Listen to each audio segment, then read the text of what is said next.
Sistem reproduksi atau sistem genital adalah sistem organ seks organisme yang bertujuan untuk reproduksi seksual.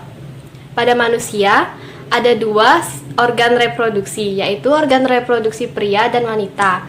Kita akan membahas organ reproduksi pria.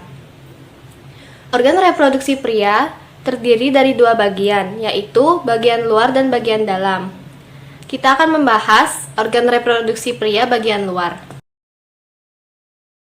Organ reproduksi pria bagian luar terdiri dari penis dan skrotum.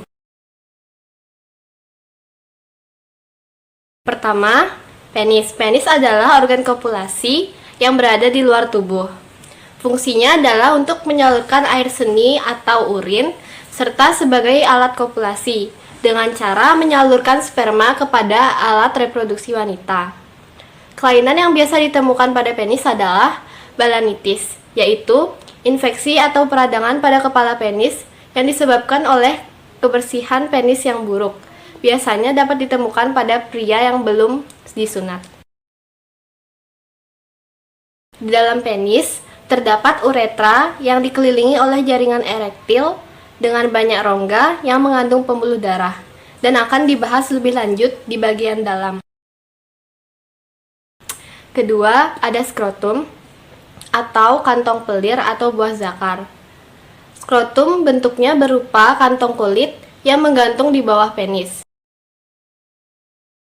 Berperan sebagai pembungkus atau pelindung testis serta mengatur suhu yang sesuai bagi spermatozoa.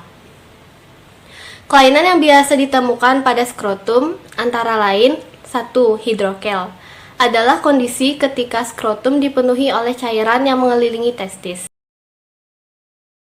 Kedua, varikokel, yaitu pembengkakan pembuluh darah vena di dalam skrotum yang dapat menyebabkan infertilitas atau gangguan kesuburan.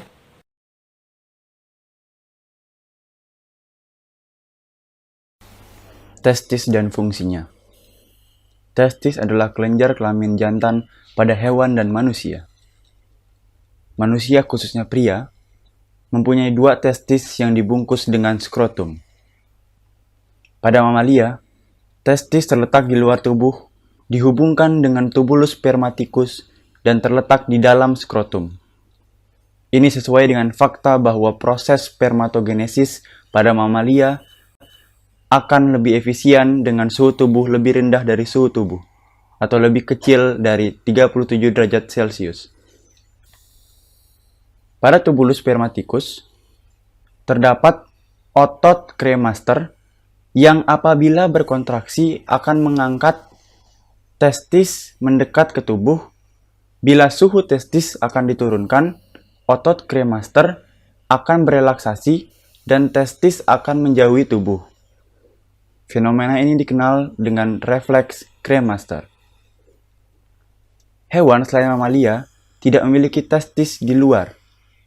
Burung, yang mempunyai suhu tubuh yang tinggi, memiliki testis di dalam tubuhnya.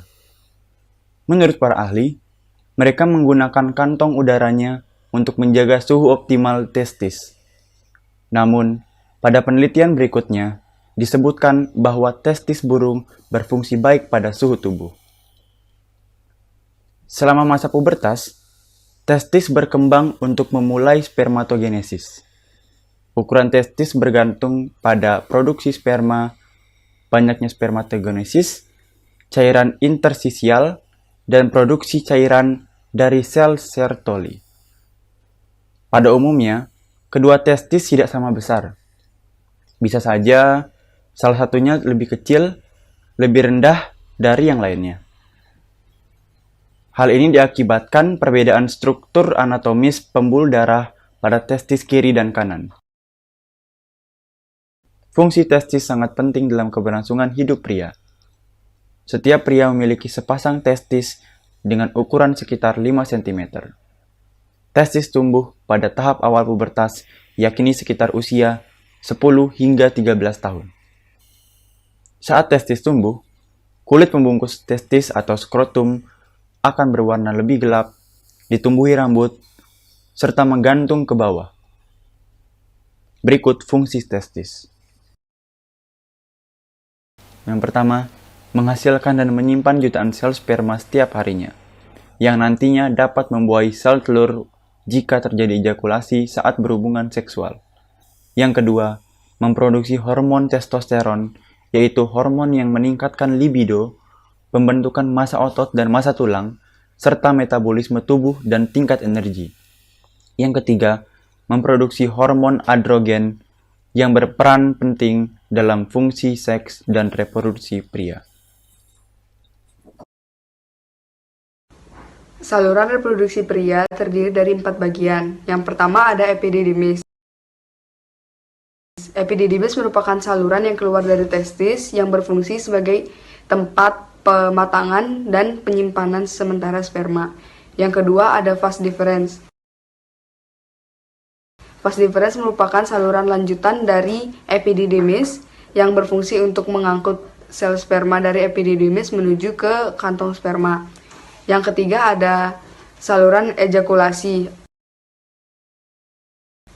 Saluran ejakulasi merupakan saluran lanjutan pendek yang menghubungkan antara vas deferens dengan uretra.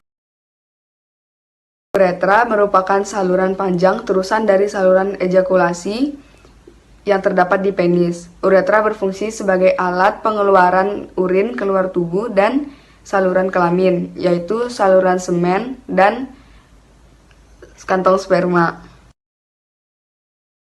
Kelenjar kelamin dibagi menjadi 3 bagian. Yang pertama ada vesicula seminalis, yang kedua ada kelenjar prostat, dan yang ketiga ada kelenjar Cowper. Vesicula seminalis atau disebut juga kantong mani atau kantong semen menghasilkan cairan kekuningan yang bersifat basah untuk memberi makan sperma. Yang kedua ada kelenjar prostat. Kelenjar prostat menghasilkan getah yang encer dan juga mengandung kolesterol, garam, dan fosfolipid yang berfungsi untuk keberlangsungan hidup spermatozoa. Kelenjar Cowper. Kelenjar Cowper menghasilkan cairan yang bersifat kental yang berfungsi untuk melicinkan atau lubrikasi dalam pergerakan sel sperma. Sperma yang telah tercampur dengan cairan yang dihasilkan oleh kelenjar kelamin disebut juga semen. Berfungsi untuk memberikan media bagi sperma untuk pergerakannya di dalam vagina. Misalkan cairan asam vagina yang dapat membunuh bakteri.